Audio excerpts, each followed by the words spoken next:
What else did you expect? It's Lewis Hamilton ahead of that man, Charles Leclerc, both Ferraris running in a tribute livery to celebrate 50 years since Niki Lauda first won the World Championship for Ferrari. We've got a little bit of a data run through on that. It's quite interesting, actually. The two Ferraris and how they were running in the first session. A little bit of support scattered around the track for Ferrari. That's always good to see here in Monza.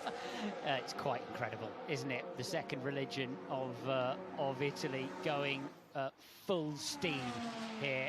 Incredible scenes at their press event in the week, their on-stage event in the middle of town. Also joining us for this hour of practice is the birthday boy, Sam Collins. I'm hearing rumours it's your birthday, sir. It's definitely Taki Inue's birthday, the former footwork driver, but I'm not sure about the other thing you're saying. Just want to make a point about the Ferrari. You can see all the green gloop on the rear wing there. That's the flow visualization die. We saw that in free practice 1 with Ferrari on the rear wing of the car. We're seeing it again in this session, because I've just noticed that... Ooh, that was getting quite tight and spicy there with the Alpine and the McLaren. I've just noticed that Ferrari has actually spent quite a lot of time over the lunch break not eating the local pasta, but actually trimming the upper surface of the rear wing to shave off a bit more drag on that car. They're actually using last year's car, the rear wing from last year's car, so they've gone into the parts bin in Maranello and just bolted on last year's wing, but they've modified it over the lunch break to shave off even more drag. Also being trimmed, Sam, and this is something that excited me very much when I read it earlier on. We know with this McLaren that the way that they set up the front suspension geometry is more aerodynamic than it is in car dynamic. This weekend they have, and it's a minutiae Formula One only point that really interested me. They've trimmed the suspension fairings to improve the airflow. My right mirror is cracked. Poppy, are you okay to continue? Yep. That's not part of the airflow setup, but they've trimmed the suspension fairings to... My right mirror is cracked. Poppy, are you okay to continue? Yep.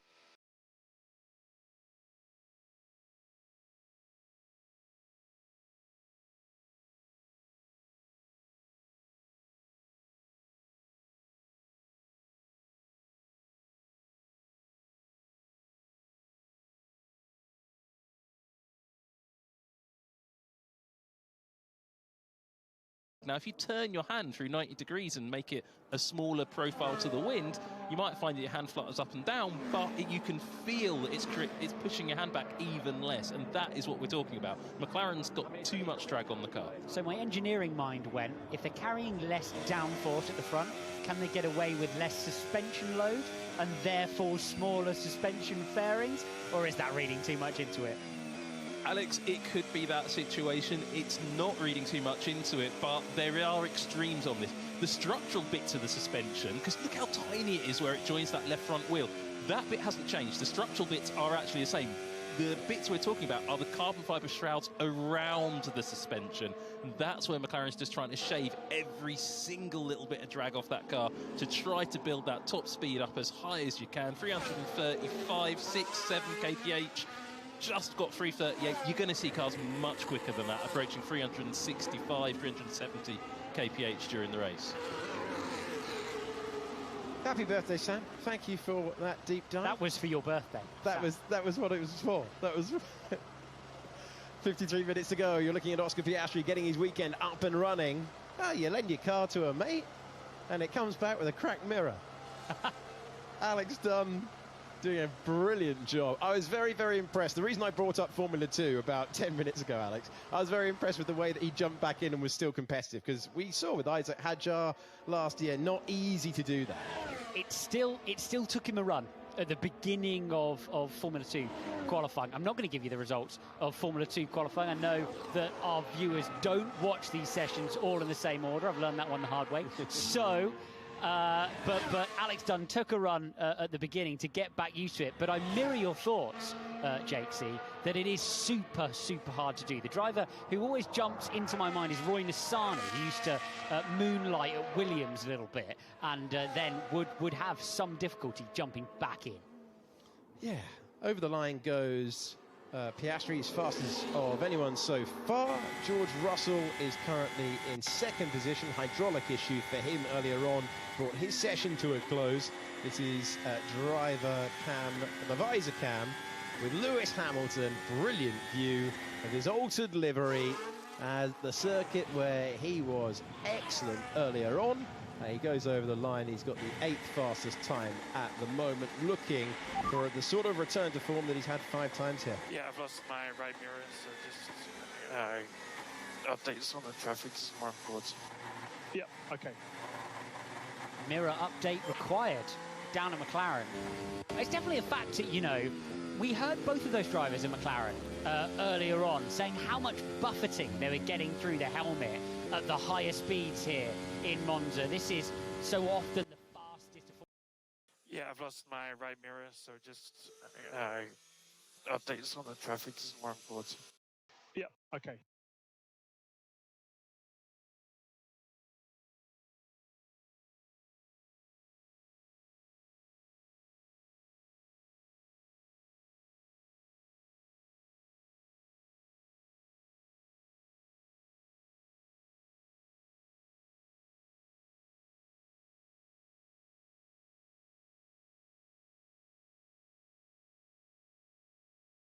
We saw Isaac Hadjar taking a very similar line earlier on, but he got to commit correctly to what is an incredibly unsighted entry at the Ascari chicane. You very rarely get the driver's sense of it because you are, when we ride on board with the drivers, on that T-cam that you can see there on the top of the airbox. So the reality is, as Lewis Hamilton is very upset with the Williams ahead of him.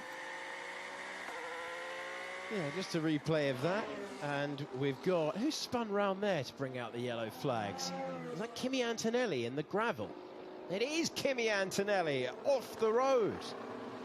And the driver who had a similar issue here last year, a similar issue in Zandvoort. Okay, Kimi, okay? Best. So it's the exit of the second Lesmo. Antonelli's found himself off there. Okay, Kimi, okay? Best.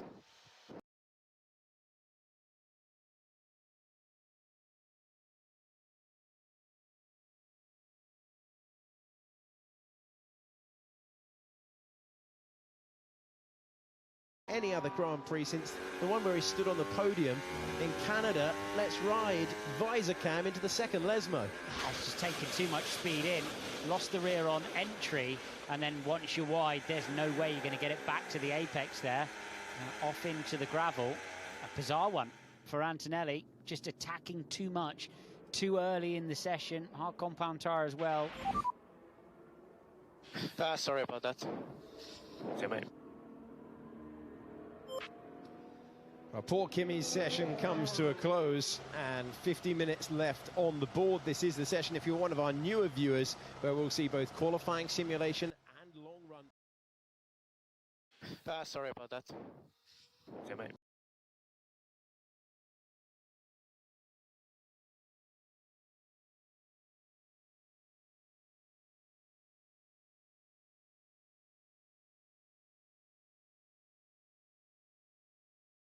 Having the conversation with Kimi Antonelli, and Antonelli's just looking for a clean weekend, and he can't find one, Alex.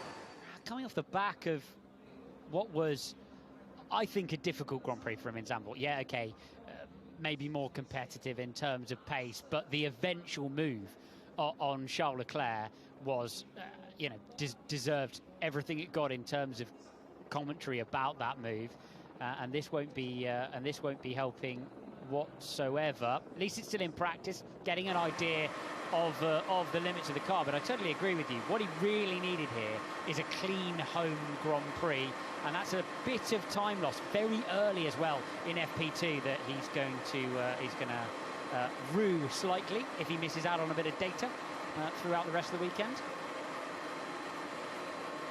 Driver profile for Lewis Hamilton we haven't seen before on the right hand side. Listing his favourite movie and food and advice. Do we get the same thing for Liam Lawson? No, we get an arty shot of the mirror. The red flag is out if you have just pressed play. You're beginning your weekend. Wonderful to have your company, no matter where in the world you are watching us. Time for an update with Sam now. Yeah, that was just a really great shot of one of the Monza upgrades on the Racing Bulls car. They've modified that mirror so that it's reducing the drag across the entire car. You can see those two elements, aerodynamic elements behind the main mirror housing, where they've completely changed the design of that mirror to improve the airflow downstream of it, but actually going away from the drag-reducing mirror concept that a lot of teams have been using for the last probably 10 years in Formula One. Racing Bulls being one of the last teams to retain that concept with the extra housing around the main body of the mirror. Those brooms, I've heard, they're using there are from the original circuit as well.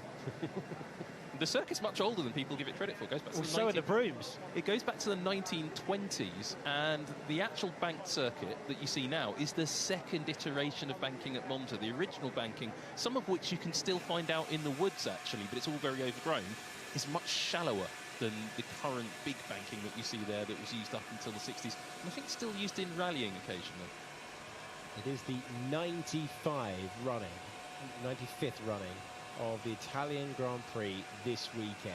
So predating the Formula One World Championship, but it is the only event along with the British Grand Prix that has been ever present in every championship season. Let's go downstairs to Davide, who's in the pit lane. Alex, ciao.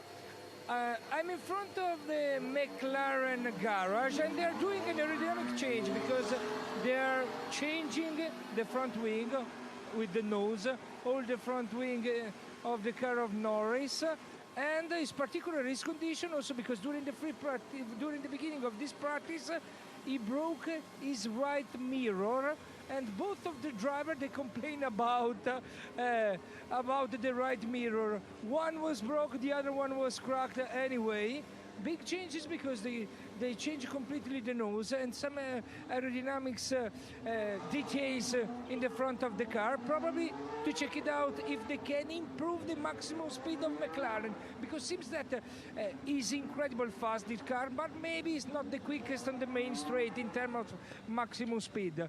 Anyway, before the practice I was thinking, it's interesting to know how much the first free practice missed by Piastri is going to affect his performance. Almost nothing, because he's already second, just not far from his teammate. So Piastri, incredible high level of driving at the moment, because he missed completely the session of this morning, and boom, already there after a few laps. So well done to him. He's in a perfect shape at the moment. Thank you, Davide. He was trackside for us earlier on. He's now in the pit lane for us, giving us the updates for everything that we can see down there, including the McLaren, and an update on Oscar Piastri making up for lost time. But the last time a driver sat out, FP1, went on to have a very, very strong weekend with Lando Norris, who won the Grand Prix when Alex Dunn deputised for him. How Oscar Piastri will hope the same thing happens again.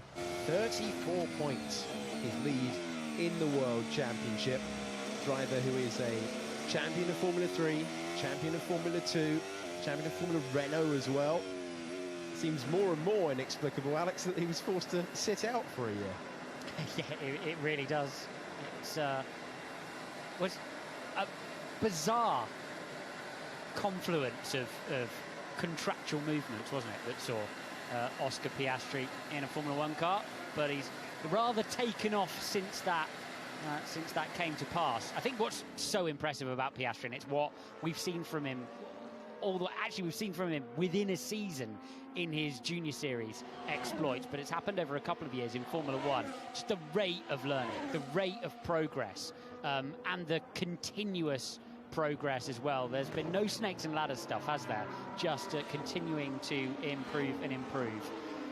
Between those two McLarens, though, I think I spotted a separation in the rear wing specification that they're running. They've bought two here this weekend. One of them is a sort of dishy job with the dish in the middle of it, Sam Collins. One of them is a slightly flatter one. And as we got the picture, as we were reminiscing about Piastri's progress through the junior formulae, and his early days of Formula One, it appeared like they were running a different one each. Yeah, and I think we saw that on the driver comparison table that flashed up on our screen. You could see one McLaren was very quick in the twisty bits. All of the corners it was quicker. The other McLaren was much quicker on the straight. So that really clearly shows me that one car has a bit more downforce and one car has a bit less drag. They've also got the two different specifications of front wing, as Davide showed us, with the really trimmed out front wing being fitted to the car now.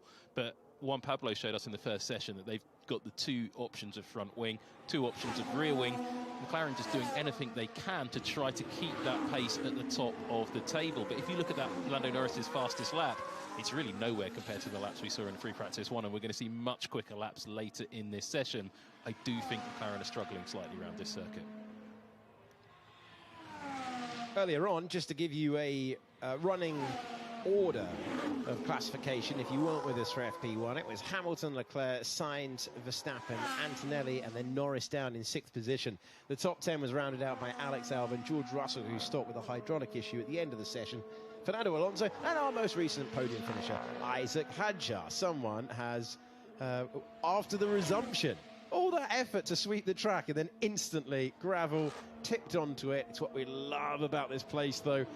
It's right there at the edge of the circuit, including here. We've had 3 drivers through the gravel at high speed at Ascari so far. Fastest first sector belongs to Carlos Sainz, who is coming out of the final corner of the racetrack, left-hand side of your picture, the same corner that Charles Leclerc is heading into right now. And Sainz moves up on the medium tyre to 2nd position. Let's follow the Ferrari over the line and take stock of where we are in the session. Fastest at Monza for Charles Leclerc, something he knows all too well as a 2-time Italian Grand Prix winner for Ferrari. In the Media and Technical Centre, I think we've satisfied ourselves as we see what this purple middle sector for Verstappen turns into, and it turns into top of the times on that medium compound tyre. Pretty good final sector, wasn't it, from Max? We've satisfied ourselves that Williams is very good under traction, which could be one of the reasons why it's super fast in the early section of the lap. Definitely looking real. The performance for Sainz in FP1, they look like they're much more in the hunt this weekend. Going to be interesting to see how it plays out for Williams. At Ferrari, having seen a bit of the data, they're definitely kidding themselves a little bit in terms of straight line speed in FP1, as we see Gabriel Bortoleto heading wide over the gravel. Poll of the commentary box: would you rather have gravel on the outside of the racetrack that we occasionally have to stop and sweep, or would you rather have something else on the side of the racetrack, keep the sessions going, but let the drivers get on with track limits? Go on, Sam, you go first. I think we need to do something about the gravel on the exit of the track. I think just do something else. Ping them for track limits, because this is just going to cause interruptions. In practice, it doesn't really matter, but in qualifying, someone could be on a really good lap and they lose the lap because somebody else puts too much gravel on it, and it's just building up and building up, and I think that spoils it a little bit. A well-explained but incorrect opinion. Alex Jakes? Debating with Alex Brundle, the joys. I've missed this. It's been a couple of races. My friend. I'd keep the gravel on the outside of the circuit. Congratulations, you can stay. I'm old school in that regard. Yeah, it does make a bit of a mess, but if they can race in the past around here on the insane banking, then they can make their way through a few bits of gravel on the racing line. Kimi Antonelli is beginning his debrief a little bit earlier than so many in the crowd would have wanted, and it's been a tough rookie season for him so far. Still a long way to go. Still 9 Grand Prix to go between now and the end of the year. Okay, let's go trackside to check in with Jolyon Palmer. Still enjoying things down here at the second chicane. It's interesting you guys mention Oscar Piastri getting onto it pretty quickly, because the first time he came in, he was really deep through this corner, but you could see him hustling on straight away, making up for that lost time this morning in FP1. Lewis Hamilton was the first driver to miss his braking, coming through here in this runoff area, as we see Lando and Franco Colapinto back in the car in the Alpine come through. It is a difficult couple of corners, this, at the start of the middle sector where the corners are bunched together. Obviously the Lesmo is where the action's all been. I want to head round there in a minute. But this one, you've got 2 areas to try and find the time. Do you go late on the brakes and attack things as Fernando Alonso comes through in the Aston Martin?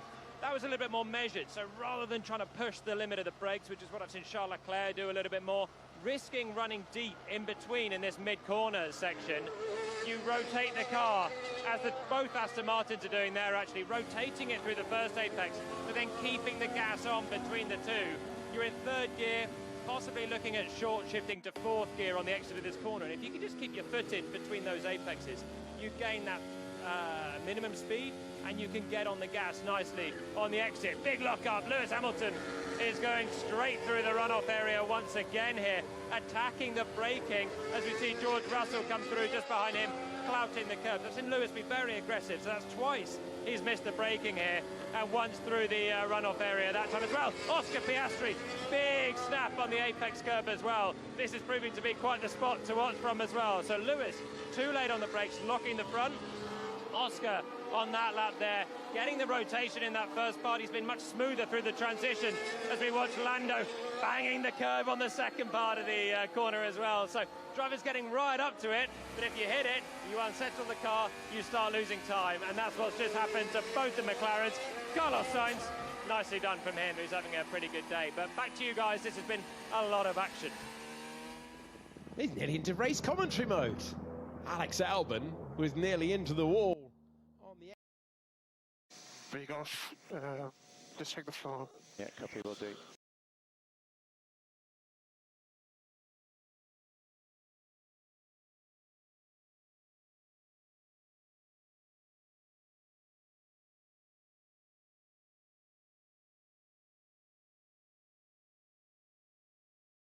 The left-hand side of your picture with a handy toe as well.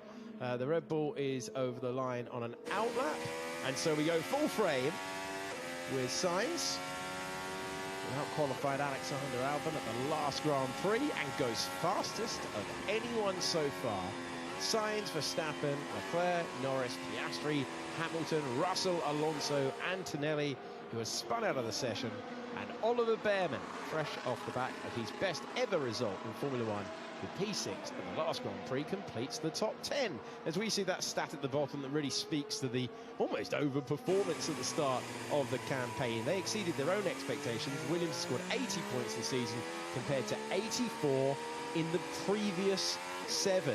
A team turning the page and trying to get out of those glory days that they had so many times. Won over 100 Grand Prix in Formula One. This was the event where the family ownership era of Williams came to an end a few years ago, and they have made large strides under the leadership of James Vowles. And the great thing about James Vowles being part of that team, we've heard brilliant explanations all the way through. They're currently fastest. We're enjoying laps against the clock at Monza. The sun ever lower in the sky, and some beautiful pictures of the former Royal Parkland as a result. Franco Colapinto, a driver who needs every lap in this session after sitting out the last one, is heading to the second lesson. Yeah, trying to get as much information from the car as you possibly can. They've already recovered the circuit in gravel. Alex Albon now joined the party up in third position in the Williams in an unseen lap. He was not as close to the pace earlier on. We didn't really get to see what he did earlier on. Got a new engine, though, in the back of that Williams, has Alex Albon. So by the time we come round to qualifying, we can expect him to be touching distance, or throughout this season, slightly better than Carlos Sainz. The bottom of my seat feels pretty well. Similar to last year on the M4. Gives the electronics a real workout in Monza, but also you're skidding that plank along the road for a very, very long time, which sits sort of centimetres underneath the driver's seat. Oscar Piastri being parked inside the box for a bit of a look at proceedings. Best first sector then for Carlos Sainz. He ends. The bottom of my seat feels pretty well. Similar to last year on the M4.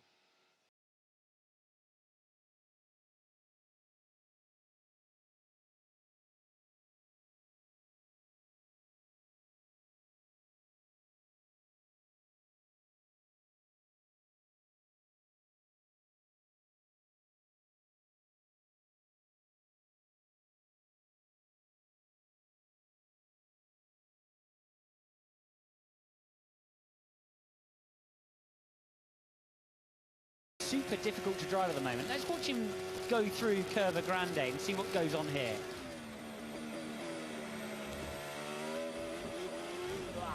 Oh, he's lucky to be pointing in the right direction coming out of the Roger chicane.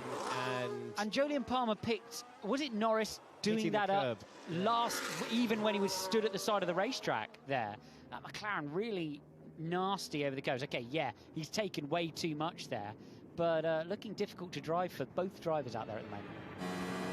Was the fastest first sector, as Sam pointed out to you, and we're now into Quali Sim Town.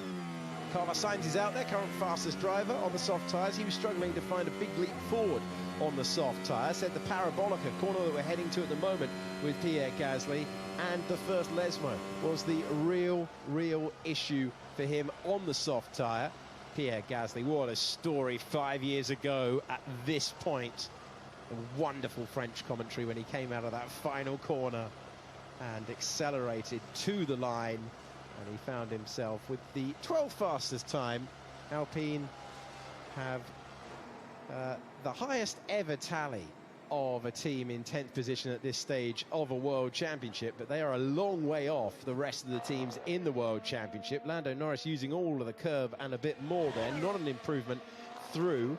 He's a 10th back, no, just shy, half a 10th back of what he managed in that first sector, finding a lot of time in the second. Brilliant direction change as we sweep through the exit of Ascari. Sainz is improving as well, but Norris by more in the middle sector. Alex Brundle, one corner to go. A frustrated Lando Norris potentially after what we've seen in recent races, wanting to put a mark in the sand here. Purple middle sector, that runs from the Roger chicane through the Lesmos and then off towards the Ascari chicane, 7/10 of a second. So when they put a lap together, the pace is in it at McLaren. Just got to connect the apexes. Sainz finds another one to put himself P2 on the soft.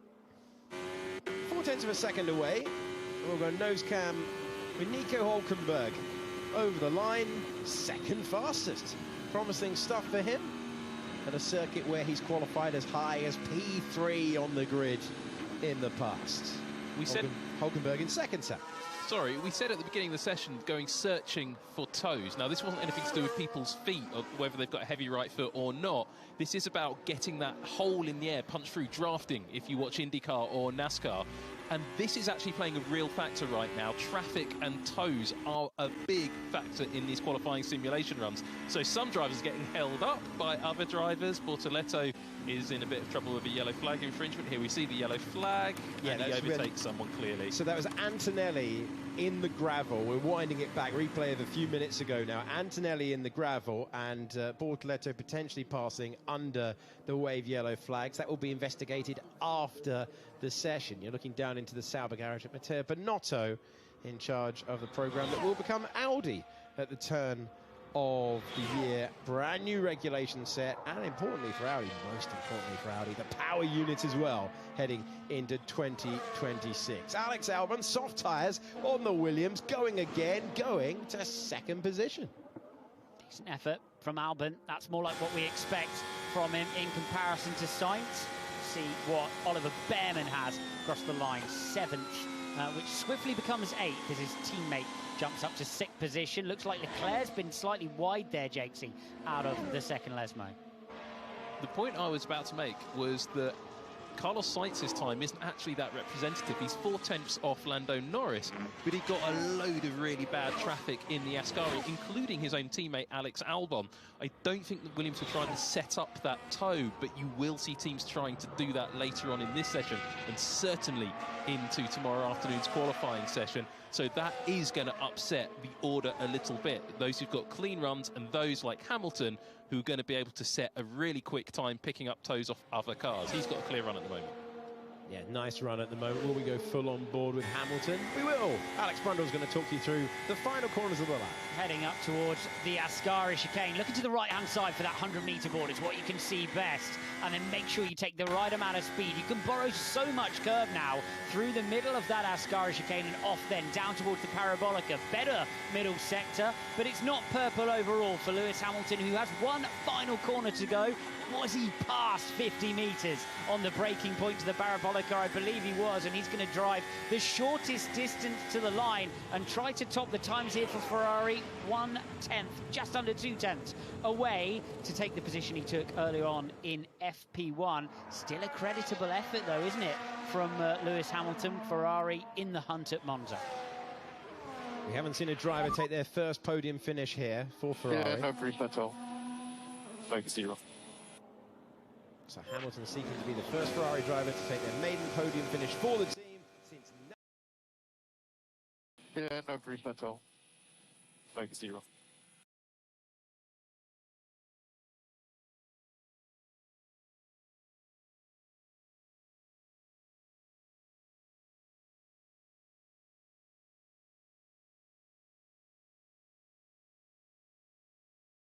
And he finds himself the personal best in all 3 sectors and finds himself in 7th position. Charles Leclerc reporting a lack of grip on this push lap. So I saw the puff of gravel. We caught it just on the back of the camera shot as he came through, Charles Leclerc. He may be slightly disorientated by the driver on his inside, but that's not going to be helping at all. When you look at that lap from Piastri, the way the car arcs into Parabolica with no balance issue whatsoever, follows the steering wheel through the exit, looks absolutely fantastic, but not that great in Monza terms, because that means that you're just carrying that downforce all the way around the lap. And I think that's the reality. The McLaren is just slightly out of its window here. If they put a fab lap together, they can do something. They can do something like Lando Norris has done. Maybe Piastri. We reckon that they're running 2 different downforce configurations. Maybe Piastri on the slightly higher one, struggling a bit for straight line speed. This is Carlos Sainz pushing on again. Driver who has run as high as 2nd in the session. So new boots at the set. The start of the run, and he is up on Lando Norris's benchmark at the moment. Can that continue in the 3rd and final sector? Driver who has been on pole before here is the only ever teammate to Charles Leclerc to out-qualify him at the Italian Grand Prix. It was a masterful lap back in 2023, and he did his very best to hold back Max Verstappen for a number of laps before the inevitable happened, and he's falling shy by just under 1/10 of a second. Norris, Sainz, Hamilton, Albon, Hulkenberg, the top 5 on board with the youngest ever podium finisher from France in Formula 1. And if you consider some of the illustrious names on that list, that is no mean feat. Wonderful to hear the French drivers, Pierre Gasly, Esteban Ocon, congratulating Isaac Hadjar, a very popular podium finisher and man now who has claimed the 12th fastest time in the order. His old teammate, seems a long time ago, start of the season for a couple of races, Yuki Tsunoda, up across the line, back in the points for the last Grand Prix, and his effort puts him into P6. He's a former F3 winner around this circuit in his junior career. It's a good effort, I think, from Yuki Tsunoda with where that car is right now. Let's see what's become of Max Verstappen into the first of the Lesmos. Looks a bit wide on turning to me. It's over here. Car really jumpy. It's really nervous at every little bump. Can't commit the Red Bull on the way into Lesmo 2 and then pick up the throttle comfortably because of that rear movement. You're on board with Lance Stroll, who's going to be blocked, is he, in the middle of the Ascari chicane? How frustrating. Oh, come on. Unbelievable. Every time. It was Albon. It's the same guy every time, but as Jolyon Palmer said in FP1, the same guy. Oh, come on. Unbelievable. Every time. It was Albon.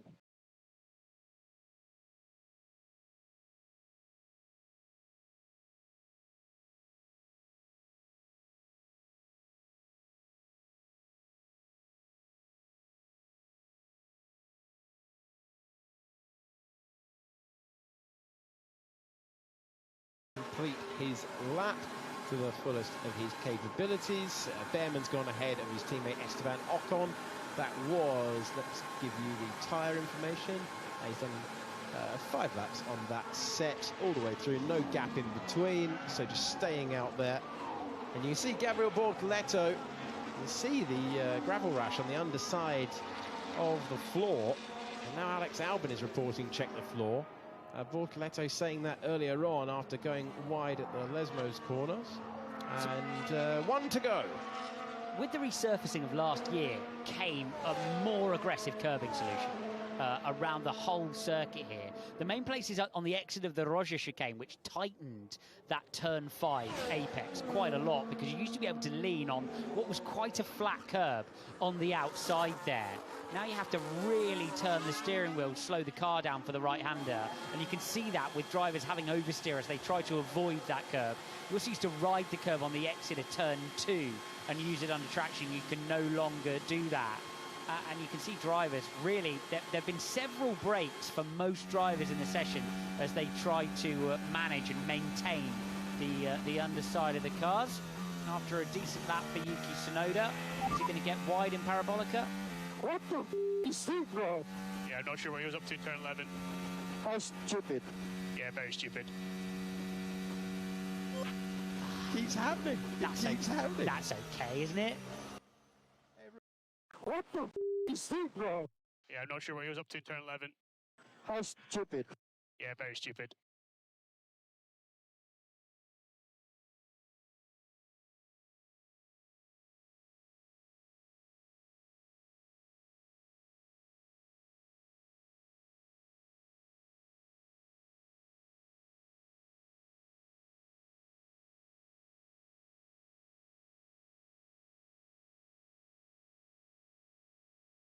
After a trip back to the pits, and Piastri improves up to 3rd position.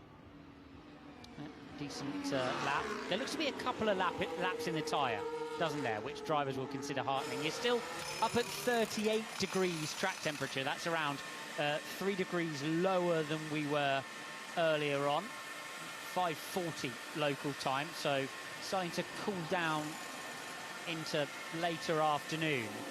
But the soft compound tyre has at least a push-pull-push in it and can still deliver a lap time for the drivers, which is good information for qualifying and later on in the weekend. Another taker for a gravel dip at Lesmo. Was that it for Alex Albon? There's going to be more, surely. Yeah, replay team wouldn't let us down like that. Alex Albon going wide at the second Lesmo. After that, you go down underneath the banking and you get to where Jolyon Palmer is at Ascari. Yeah, so guys, I wanted to go to my favourite corner, which was the Lesmos, but selflessly, as usual, I came to Alex Brundle and Juan Pablo Montoya's favourite corner, and I have chanced upon a pretty incredible viewpoint once again. Ascari corner, 3-part chicane, and look how quick they come through here. We've got Lewis Hamilton coming through on a push lap, deep brake, carry the speed through the first part, and you can see him going all the way through to the exit, running over those rumble strips. The floor just bottoming out slightly over the curb, but it's super committed through here. We've got another car coming through, Isaac Hadjar in the Racing Bulls, and once again, once you get that foot down after this first part, the left-hander, you need to keep it buried. The cars look so stable through here. Of course, Hadjar did run through the gravel earlier on, but now he's able to find that left-hand turn. Once you commit to the throttle, you want to keep it buried because it's a long old run down to Parabolica. We've got a slow-moving Lance Stroll coming up through here. Looks like he's getting ready for another lap. But I actually saw that Lando Norris moment on his soft tyres just as I was leaving the second chicane, and it was exactly the same as when you were with me before. The McLaren's getting very greedy on the curbs in that chicane, and they obviously got a lot of confidence in the car. It's fantastic car control, had everyone in the grandstand off their feet at that moment. Here we go, Red Bull, Yuki Tsunoda flicking it through, getting back onto the gas, using the curb as well, which is sketchy when it can unsettle the car. You've got 1,000 horsepower to try and deposit, but Yuki getting through there pretty cleanly as well. Oh, it's a great spot to watch, guys. Jolyon Palmer having a lovely afternoon. Have we found Jolyon Palmer a new favourite corner at Monza? Hopefully we have. To Hopefully. the Roger we go, on board with Lewis Hamilton, with the correction that sent him wide of the second part of the chicane. Let's see the lock-up trackside. Quite a big lock-up, wasn't it, for Lewis Hamilton? And then rear of the car takes off. It's an aggressive curve on the inside. Used to be some really nasty bollards there across the centre of the Roger chicane. And indeed, they brought that car in then to have a bit of a look underneath it, I'd imagine, after that jump over the apex curb for Lewis Hamilton. Fascinating bit of racetrack, Ascari chicane. I think Juan Pablo Montoya said it earlier on. So easy to overcommit the car, but when you get the commitment right on the way in, it's got a lovely rhythm when you're in the groove through there. You carry that speed then out towards the Parabolica, where Fernando Alonso is gonna head right now. You really feel it when you've hooked up that first apex perfectly and you can get back in the throttle and you're right in the groove through the exit, ping out onto that back straight. Let's go downstairs to the pit lane. Davide Valsecchi standing by. Boys, I'm standing by the garage of Carlos Sainz. That is flying in this Friday. Okay, in the last few weekends he's been very competitive. On Friday he was always very competitive, and then sometimes in the race, little mistake, a bit of unluck. He couldn't get the result that his teammate Albon had. But this weekend can be very important for him.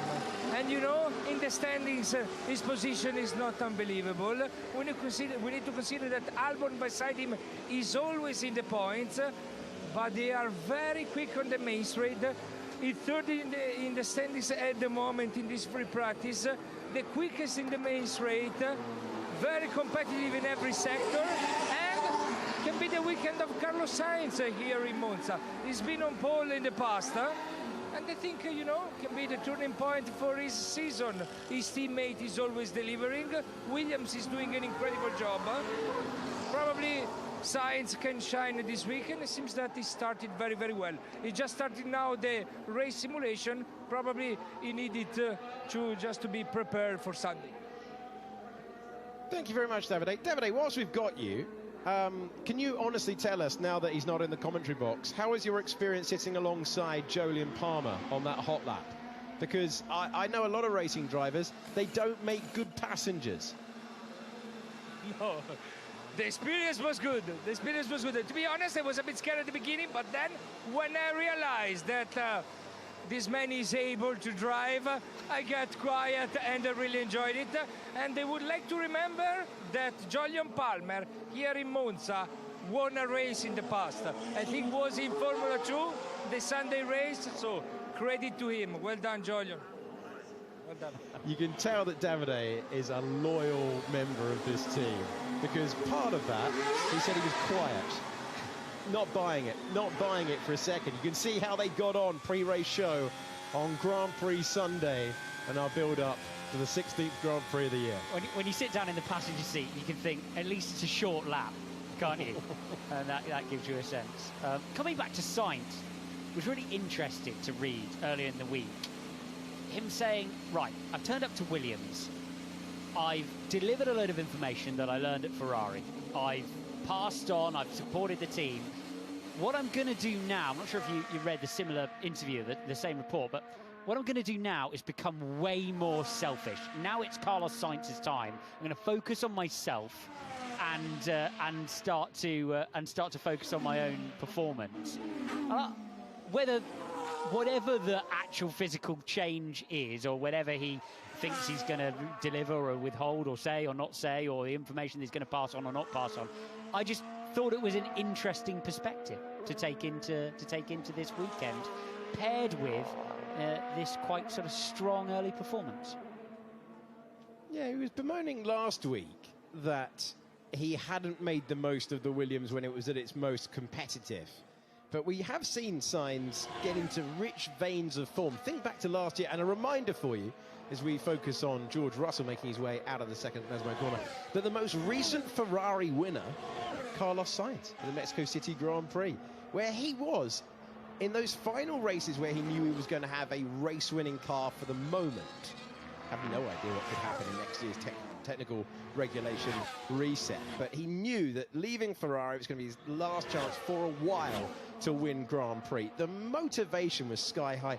So Alex, maybe it's just part of the process. Maybe it's just part of how he addresses the next part of the season, is saying, look, I've been a team player. That's part of the mantra, and he's going to try and take the fight back to Alex Albon, because whilst it's close between them in the qualifying head-to-head, there's a huge gap between them in terms of points scored in the World Championship this year. Sainz has 16. Alex Albon knocking on the door of 7th place in the championship. He is level with Kimi Antonelli in 8th, 64 points. Look, Davide Valsecchi is standing in the Monza pit lane looking at the car of Carlos Sainz. The wind in Monza blows the way, Davide Valsecchi says. And if he says this is Carlos Sainz's weekend, who am I to argue? I just think there might be a bit more to come from Alex Albon. He's got that new Mercedes power unit in the back of his number 23 Williams, and I just wonder, have Williams just leaned it off a little bit for this session? They'll have done the same with Carlos Sainz, of course, with his slightly older power unit, but when we go into qualifying, when we get to Sunday, they can turn those power units up. They're not allowed, they have to keep the engine modes exactly the same from the start of qualifying all the way through the Grand Prix, but they can still play around with the hybrid system and turn those up and down throughout the race weekend at their leisure. So I think there's still a bit more to come from the Williamses. But don't forget, in the back of those two Williams cars is an identical power unit to the ones that are in the back of those two McLarens. So, and when you look at the whole field spread of the top 17 cars, all within a second. In fact, everybody who isn't in a Renault-powered car or hasn't gone off the track, Kimi Antonelli, everybody's all within a second, less than a second. So those little margins from that brand new power unit, say for Albon, that is going to make a big difference. And it's going to make a difference as well for Max Verstappen. So I wouldn't say this is going to be Carlos Sainz's weekend just yet, but it's looking good, isn't it? On this date, 1971, Tyrrell secured their first and only Formula One World Constructors' Championship. And if you keep winding through the iterations of the team, you get to Mercedes, which is why we were pointing at that point. One of the considerations when Honda left Formula One at the end of 2008 and they were searching for a team name for what became Brawn. Ross Brawn didn't love the idea of having the car named after him. He suggested bringing Tyrrell back, but that was vetoed, and Brawn went on to win the Drivers' Championship with Jenson Button and the Constructors' Championship in their first official year of competition, then promptly sold up to Mercedes, and that team obviously really looking forward to the rule reset in 2026, where their power unit has only had great things said about it so far, down if you listen to the whispers in the paddock. We have Visor Cam going through Curva Grande with Isaac Hadjar. Another man looking forward to a rule reset, isn't it, Isaac Hadjar? Dropping up. Power keeps dropping out between 6 and 7. Understood. Well, there plenty of deployment earlier on. I'm sitting looking at the data in front of me, but Lewis Hamilton having power dropouts. It's not the worst place to have it either between the two Lesmos. You don't lose. Dropping up. Power keeps dropping out between 6 and 7. Understood.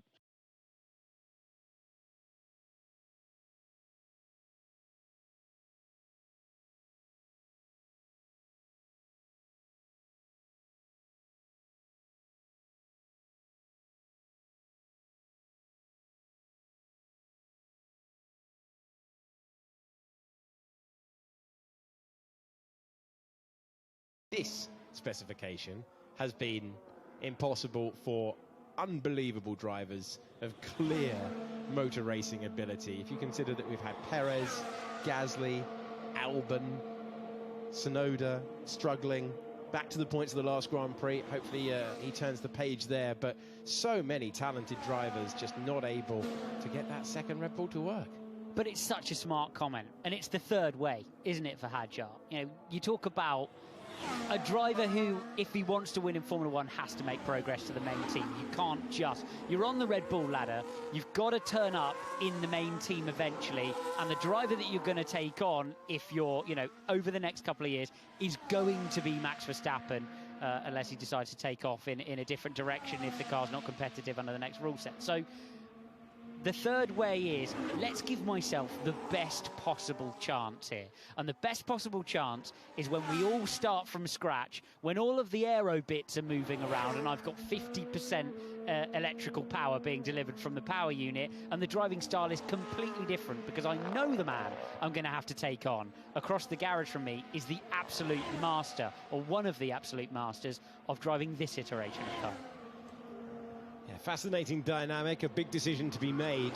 Red Bull's teams. Oh, that's wide, that's off for Charles Leclerc. And he gathers it together, but even if you're on a race run, even if you're in a sim. And he wasn't too far in to his run on the soft tire. Even when you're doing that, you're still carrying a huge amount of speed through. There are no small moments at Ascari, as that moment off the road just proved. And at least 4 runs through the gravel on the apex of that chicane so far today that can do real damage to the floor. Let's look at it on board into the 3rd chicane around this racetrack. Inside front lockup, very similar to the one that Lewis Hamilton had a couple of laps ago on his way into the Roger chicane. Bigger braking zone, but the unloaded side of that Ferrari that looks pretty stiff across the front this weekend, not delivering as they try and brake and turn, which is what that's all about. Leclerc commits to that bumpy braking zone a little bit late as well, but that's going to be one where he's going to be marking the data and going, lad, I want to talk about that at the end of the day and work out why that happened. Let's see what's going on for his teammate. Another gravel drip. Yeah, only the front left. Let's have a look. Yeah, more, half the car off the road, rear left as well. Yeah, Ferrari went off ahead of me. I prefer to gravel. Max jumping out of the way of the gravel off the back of the Ferrari into the gravel from earlier in the session. Yeah, one does not simply avoid the gravel. Does one in Lesmo 2, unfortunately. Yeah, Ferrari went off ahead of me. I prefer to gravel.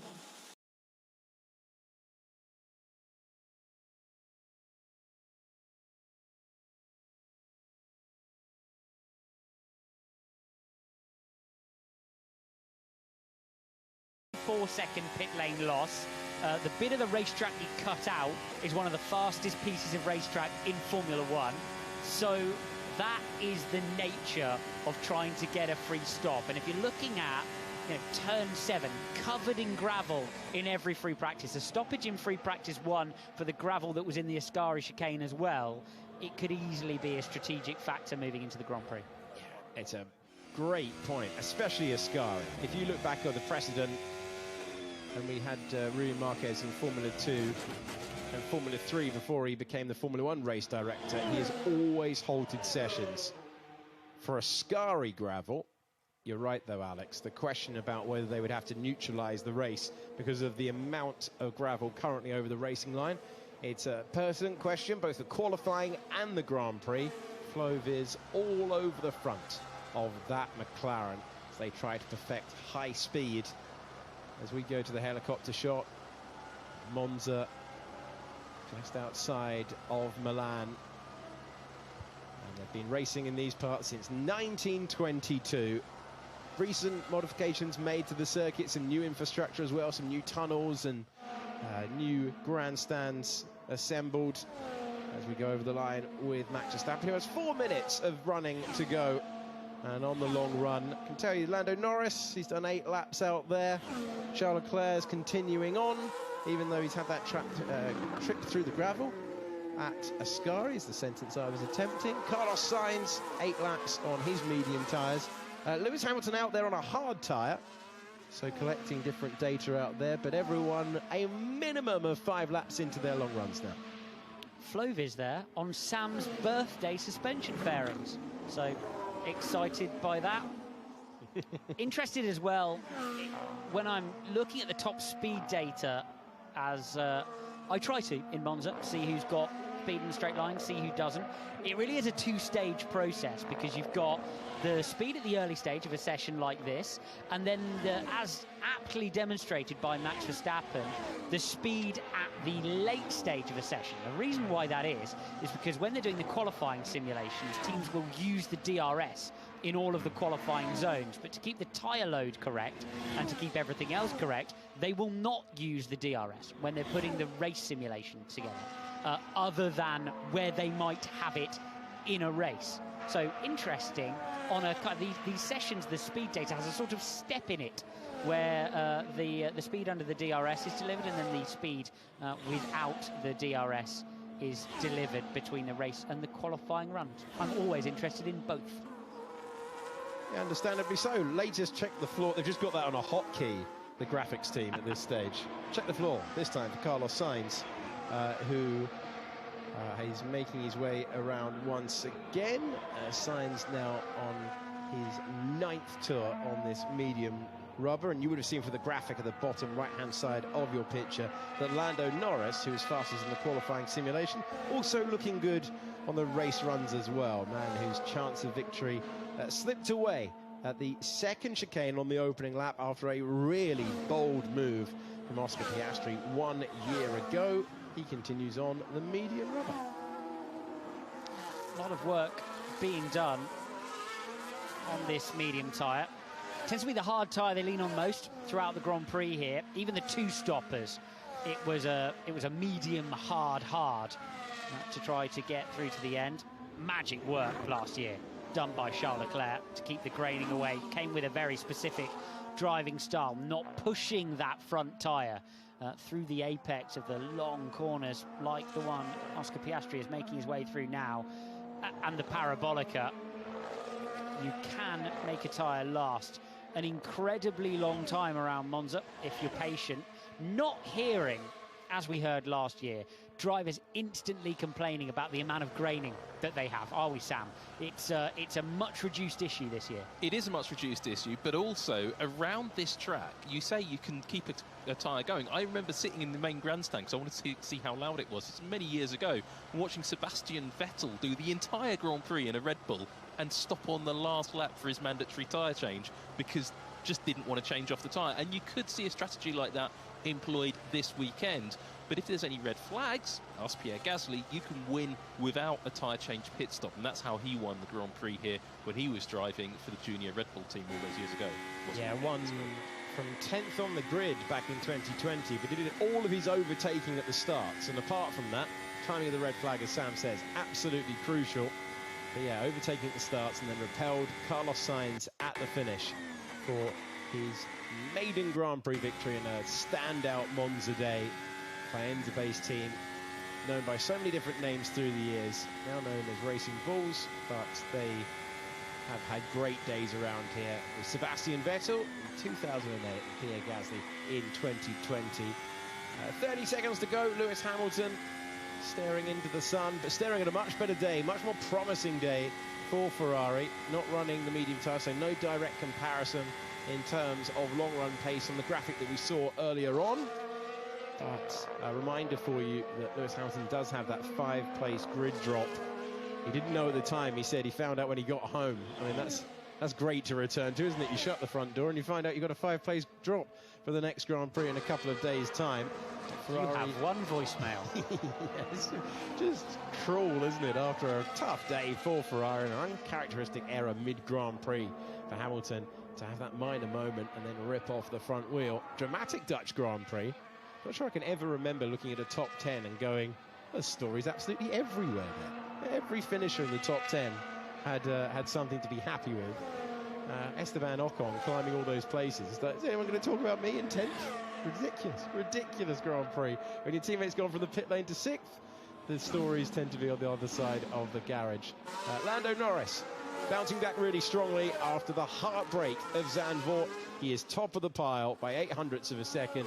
Encouraging for Charles Leclerc, encouraging for Carlos Sainz, and Oscar Piastri missed the first hour. We know he makes use of these practice sessions as well. Think back 1 week to how he built up all the way from being miles off Lando to beating him to pole. He's 1 hour down as per the rule book. Alex Dunn sitting in for him earlier on, and another lock-up for Charles Leclerc, whose biggest moment of the session was going deep at Ascari. That's the third chicane. Second chicane, he had a moment as well. And there you go.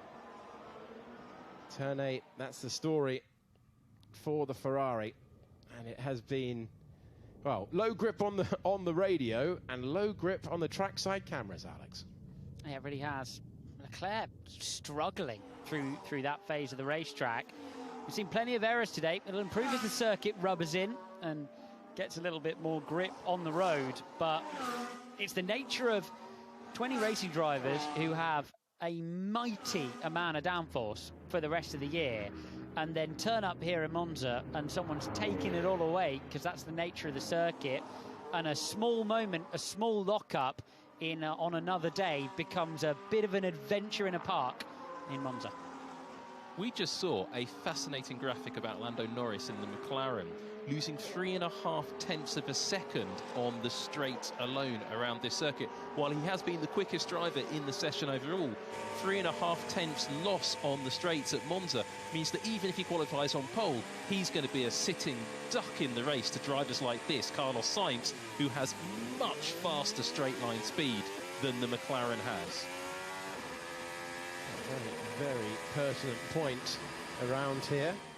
DRS also worth less than it would be at other circuits as well. There's less rear wing element to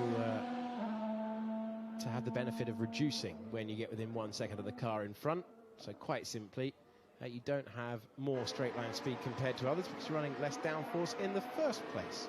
As we see everyone lining up and having practice starts on a very busy day out there. Sam, looking at the timing page in front of you, what's caught your eye at the end of this practice Friday? I mean, there's two factors. Firstly, the pace of McLaren. They are capable of putting a good lap time in. Actually, they're more competitive than I expected. However, I mean, there's only one hype train to get on board all the way to Monza station, and that's got to be the pace of the Williams cars. They look super strong. Ferrari as well, we're riding on board with Lewis Hamilton right now. Don't look terrible at top speed. A bit quicker than the 20 kph he's doing right now along the start-finish straight, but we're going to see an awful lot more tomorrow.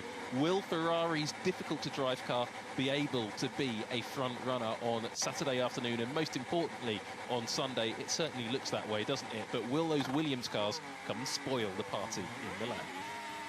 We will find out. Kimi Antonelli spun off earlier on in the gravel trap.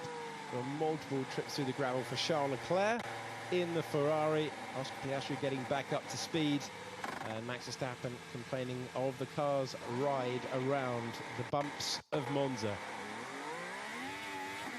That's the sound of Lewis Hamilton pulling away, and he will take that 5-place penalty, but he looks like he's back in the fight in a way that he would expect, and he did what we've sometimes seen from Max Verstappen. He's gone deep into turn one, seeing how late he can brake, and he goes around the polystyrene boards to complete his Friday. Let's go through the classification then. At the end of the second hour of practice, Lando Norris is fastest. He's ahead of Charles Leclerc in the Ferrari and Carlos Sainz in the Williams.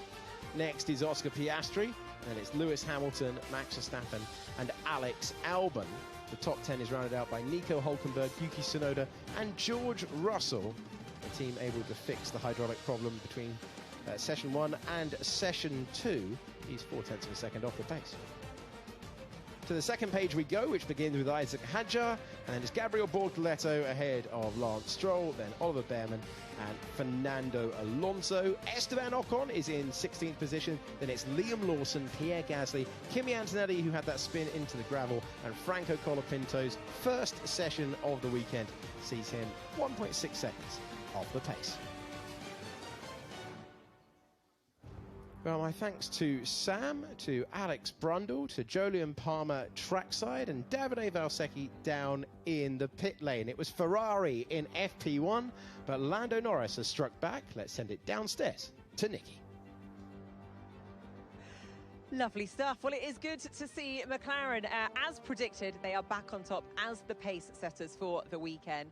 But again, another strong result from the Williams team, and not a bad result as well for Ferrari at the moment. But let's talk about, it's good to see Lando Norris back at the top spot. How much confidence is he going to take from that session into free practice and qualifying tomorrow, Davide? I personally hope a lot.